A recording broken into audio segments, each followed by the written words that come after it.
દેવોના દેવ મહાદેવ પરમ કૃપાળુ છે, સૃષ્ટિના પાલનહાર છે અને સમગ્ર સૃષ્ટિના સંહારની ક્ષમતા ધરાવતા મહાદેવ પોતાના ભક્તો પર હેત વરસાવનારા પણ છે.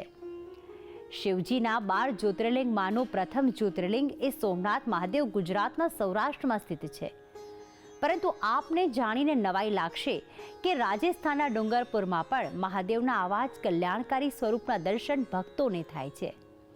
અહીં મહાદેવ દેવ સોમનાથના નામે પ્રખ્યાત છે અને સોમનાથ મહાદેવ જેટલું જ સત દેવ સોમનાથનું આ મંદિર ધરાવે છે, જેથી જે કોઈ પણ ભક્ત આ મંદિરે દર્શન કરવા આવે છે તે ઉત્સાહપૂર્વક બોલી ઉઠે છે, દેવ સોમનાથ મહાદેવની જય.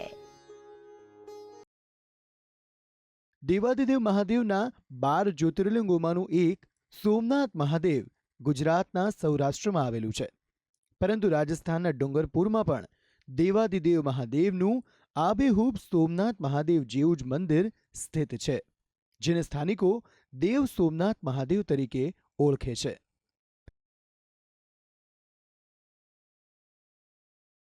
રાજસ્થાનના ડુંગરપુરમાં સ્થિત આ દેવ સોમનાથ મંદિર લગભગ 12મી સદીમાં નિર્માણ પામેલું મનાય છે.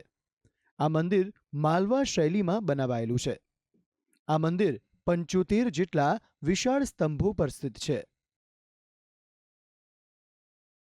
આ મંદિરનું મુખ્ય શિખર જમીનથી લગભગ 76 ફૂટ ઊંચું છે અને મંદિરનો ઘેરાવ 400 ફૂટ પહોળો છે. આટલું વિશાળ મંદિર કે જાણે સોમનાથ મંદિરની જ આબેહૂબ પ્રતિકૃતિ હોય. મંદિરમાં જગ્યાએ જગ્યાએ સુંદર નકાશી અને કલાકૃતિના ઉત્કૃષ્ટ નમૂના પણ ભક્તોને અચૂક જોવા મળે છે.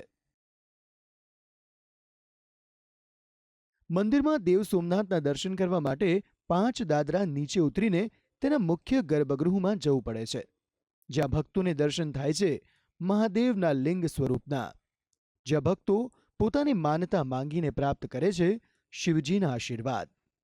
यहाँ का जो शिवलिंग है वो स्वयंभू है, इसका कोई निर्माण नहीं किया गया है और अपने आप प्रकट हुआ है. और यहाँ पे जो भी मानता रखते हैं ये इसकी पूरी होती है. जैसे यहाँ पे मानता रखते हैं कि जैसे कि मेरा कोई काम नहीं हो रहा है, जैसे हो गया तो फिर यहाँ के बाधा लेते हैं वो पूरा सफल होता है.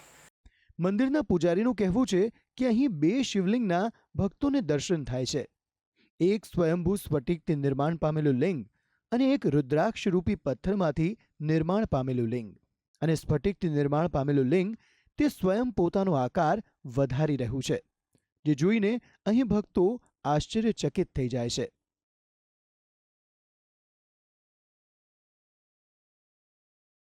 અહીંના સ્થાનિકો કહે છે કે મુઘલોના સમયમાં રાજા ઔરંગઝેબે આ મંદિરમાં ચઢાઈ કરી હતી અને આ મંદિરના શિખર પર સ્થિત સોનાની નક્કાશી અને ગુંબજ લૂંટી લીધા હતા. લગભગ 2 વાર આ મંદિરનો જીર્ણોદ્ધાર કરવામાં આવ્યો છે અને હવે આ મંદિર પુરાતત્વ વિભાગના હસ્તક આવતું હોવાથી આ મંદિરની સુંદર રીતે સાર સંભાળ કરવામાં આવી રહી છે. ये मंदिर देव सोमनाथ के नाम से पुकारा जाता है. इसके अंदर 75 खंबे लगे हुए हैं, पत्थर के किवाड़ बने हुए हैं, पत्थर के दरवाजे बने हुए हैं. मंदिर का शिखर 76 फीट ऊंचा है. मंदिर का गहरा 450 फीट लंबाई इंटू चौड़ाई है. સ્થાનિકોનું તો માનવું છે કે આ મંદિર પાંડવ કાળ સાથે જોડાયેલું છે. સ્વયં પાંડવો દ્વારા પણ અહીં દાદાની પૂજા કરાઈ હોવાના અનેક પુરાવા તેમને મળેલા છે.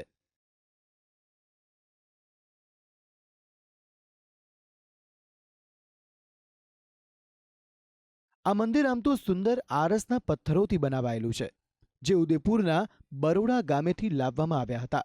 સ્થાનિક લોકોનું કહેવું છે કે વર્ષ 1999માં અહીં પાસેની નદીમાં આવેલ ઘોડાપૂરના કારણે આ મંદિરમાં પાણી ભરાઈ ગયું હતું, જેથી કરીને આ મંદિરના પથ્થરોની સ્થિતિ ખરાબ થઈ ગઈ છે.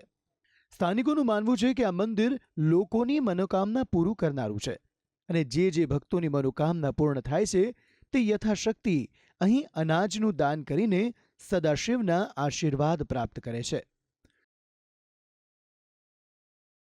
સ્થાનિકો એમ પણ માને છે કે રાજસ્થાનના જે ભક્તો દાદાના પ્રથમ જ્યોતિર્લિંગ સોમનાથ મહાદેવના દર્શને નથી જઈ શકતા તે અહીં દેવ સોમનાથ દાદાના દર્શન કરીને પ્રાપ્ત કરે છે સોમનાથ મહાદેવના અનન્ય આશીર્વાદ. ભક્તિ સંદેશ, સંદેશ ન્યૂઝ.